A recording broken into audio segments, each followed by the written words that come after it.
Selamat siang bagi kita semuanya.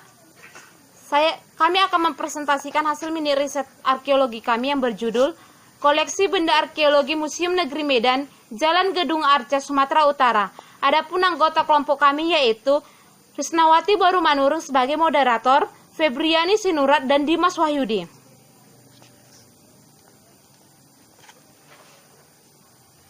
Didirikan pada tanggal 19 April tahun 1982 oleh Dr. Daud Yusuf. Jalan HM Joni nomor 15.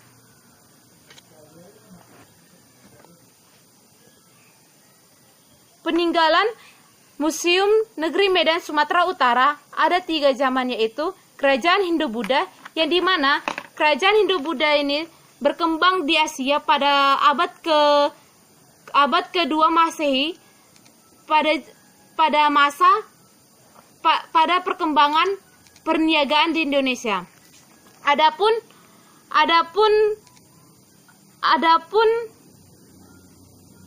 koleksi di Museum Negeri Medan pada Kerajaan Hindu-Buddha yaitu Percandian Padang Lawas atau situs kota Cina.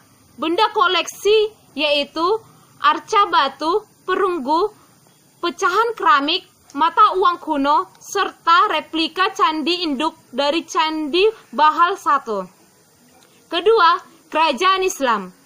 Meninggalkan berbagai artefak peninggalan Islam seperti batu nisan dari makam Islam yang ditemukan di daerah Baru Sumatera Utara, Al-Quran dan naskah Islam tua yang ditulis tangan. Ketiga, negara lain atau Thailand.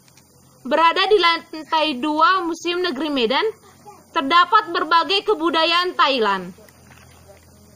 Selanjutnya, Museum Negeri Medan disebut juga ruang masa prasejarah dikarenakan pada ruang pertama ini ditampilkan secara geologi mulai terbentuknya alam semesta, pergeseran benua dan pulau Sumatera, sejarah alam mengenai migrasi manusia, sebaran flora dan fauna, juga mengenai kehidupan prasejarah. Koleksi yang ditampilkan meliputi replika hewan khas Sumatera, replika fosil manusia purba, dan ragam kehidupan prasejarah serta beragam perkakas prasejarah. Slide berikutnya akan dipresentasikan oleh teman kami. Terima kasih.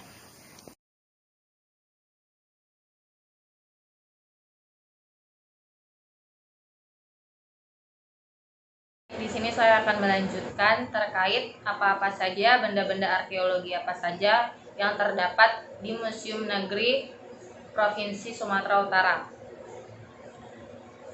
Di sini ada kebudayaan Sumatera Utara kuno. Jadi di dalam museum tersebut, di bagian kebudayaan Sumatera Utara kuno itu ada beberapa bagian atau peninggalan-peninggalan, yakni yang pertama peti mati dari batu atau sarkofagus, yang kedua patung batu dan kayu, yang ketiga tongkat perdukunan, dan yang keempat wadah obat dari gading, dan yang terakhir adanya naskah Batak kuno.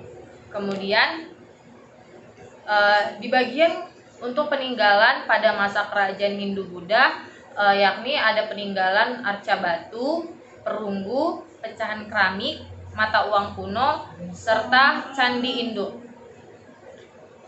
Dan pada masa kerajaan Islam ada batu nisan, tepatnya itu dari kota Barus, nisan bercorak Batak, Al-Quran, dan replika Masjid Azizi.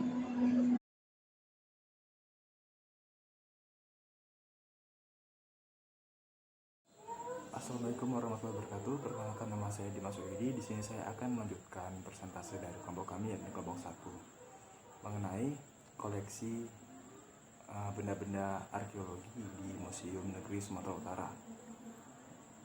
Nah, di sini salah satu koleksinya yakni ruang koleksi kolonialisme di Sumatera Utara. Ruang koleksi kolonialisme koleksi masa kolonialisme ini sebelum pemerintahan Hindia Belanda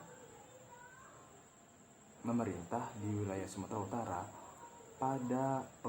para penguasa dari Eropa telah datang dan membuka perkebunan.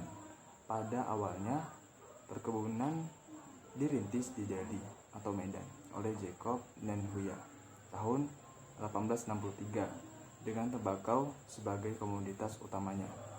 Perkebunan di Sumatera Utara mengalami perkembangan yang cukup pesat pada tahun 1870 sampai 1880, menjadi momentum awal perkembangan teritorial Sumatera Utara. Koleksi yang ditampilkan dalam ruang kolonialisme antara lain adalah komoditas perdagangan kolonial, mata uang perkebunan, foto-foto bersejarah, model figur kolonial, replika dari kehidupan kota Medan tempo dulu.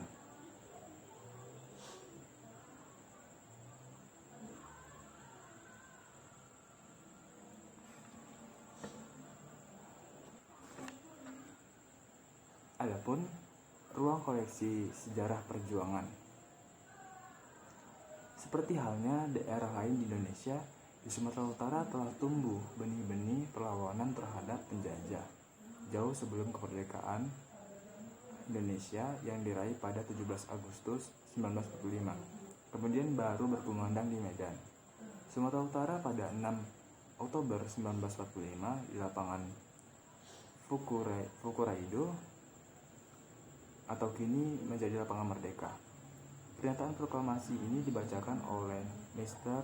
Tengku Muhammad Hasan dan Mr. Muhammad Amir yang memperoleh mandat dari Presiden RI Republik Indonesia. Namun walaupun telah merdeka, masih banyak hambatan yang harus dihadapi ketika pasukan Nika masuk kembali beberapa wilayah di Indonesia. Hal ini telah membuktikan pertempuran di daerah tersebut. Ruang sejarah perjuangan menceritakan perjuangan masyarakat Sumatera Utara sejak tahun 1908 sampai masa revolusi fisik 1945 sampai 1949. Juga ditampilkan sejarah perjuangan pers di Sumatera Utara. Koleksi yang dipamerkan meliputi senjata tradisional dan modern, obat-obatan tradisional, peralatan komunikasi yang digunakan melawan penjajah, lukisan kepahlawanan, dan peristiwa sejarah, serta poster peristiwa perang.